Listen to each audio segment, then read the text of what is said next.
Hello again everyone! Ito nga po pala ang mga pa-order natin nung Friday, May 16, 2025. Nakaplano nga po pala kami ng araw na yan na pupunta po sana kami ng Junction Luna dahil kailangan ko na nga pong mamili ng mga stocks natin para po sa ating puto kutsinta. Kaso nga lang po, nung mga past 9 ay nag-check nga po ako sa aking messenger account at yun nga po ay may nag-order nga po sa atin ng pang 4 PM. Bali dalawa nga po yung ating customer at parehas po na 4 PM yung kanila pong mga orders. Hihinayang naman po ako kasi nga po tulad ng sinabi ko ay hindi po talaga araw-araw ay may umu-order po sa atin. At saka bale 7 bilaos din po kasi yon kaya naman po ay syempre tinanggap ko na po total ay medyo maaga-aga pa naman po para i-prepare ito.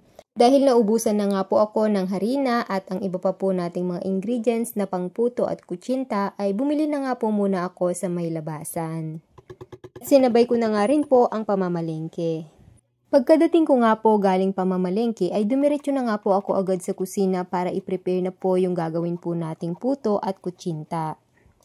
Ang medium size na kutsinta at 3 medium size bilao na puto nga po kasi ang ating gagawin kaya medyo marami-rami nga po ito.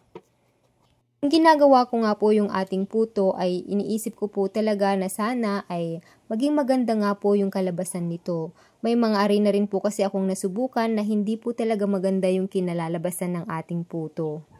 Kakatalo din po kasi ito sa brand ng harina. Hindi po kasi porket harina ay pare-parehas na nga po ang quality. Iba-iba pa rin po talaga. Yun po kasi yung napansin ko sa tagal-tagal na rin po namin sa pagluluto ng ating pong puto. Sa amin nga po kasing puto ay hindi po kami gumagamit ng first class o third class na harina. Bale, ang ginagamit nga po namin is all-purpose flour. So, pagdating naman po sa ating all-purpose flour ay iba-iba pa rin po yung klase at quality nito, depende po sa brand na gagamitin. Mula po nung nasubukan po namin yung brand na to ay hindi na po talaga kami gumamit ng iba. Kaso ngayon nga po ay naubusan tayo kaya no choice po tayo kundi bumili lamang po ng tingi sa tindahan. Pati nga po pala sa pag-i-steam ay pinagsabay-sabay ko na dahil nga po gagahulin na po talaga tayo sa oras. Buti na nga lang po ay 2 po yung ating steamer. Bale, 6 na salang po kasi yung ating puto at 2 salang naman po yung ating pong kutsinta. Hindi ko na nga po naisingit dyan ang kumain ng pananghalian. Madalas po talaga pag medyo maramihan ang ating order ay hindi ko po talaga naisisingit ang kumain ng pananghalian. Ganito po kasi klaseng hanap buhay ay hindi mo talaga maiwasan ang malipasan ng gutom. Kailangan nga po nating habulin yung oras ng pick up o oras ng delivery ng atin pong mga pa-orders. Kaya madalas po talaga ay nakakakain na lamang po ako pag na-deliver na po ang ating pong mga orders. Lalo na nga po pag short notice ang ating mga orders.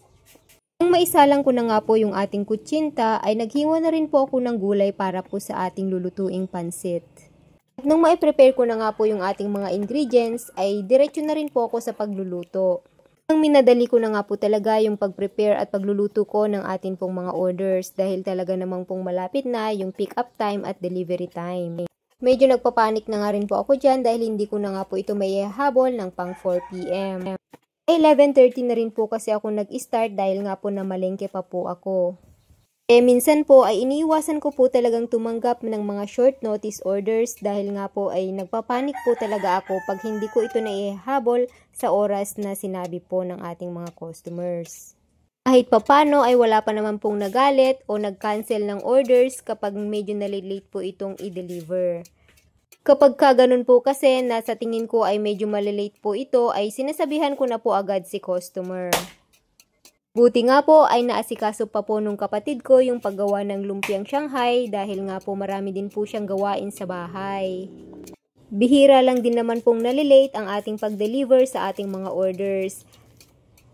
Kaya mas maigi po talaga na 1 day before ang pag-order ng ating mga customer para pagsabay-sabay po yung mga orders ay pwede ko pong i-manage yung time ng aking preparations.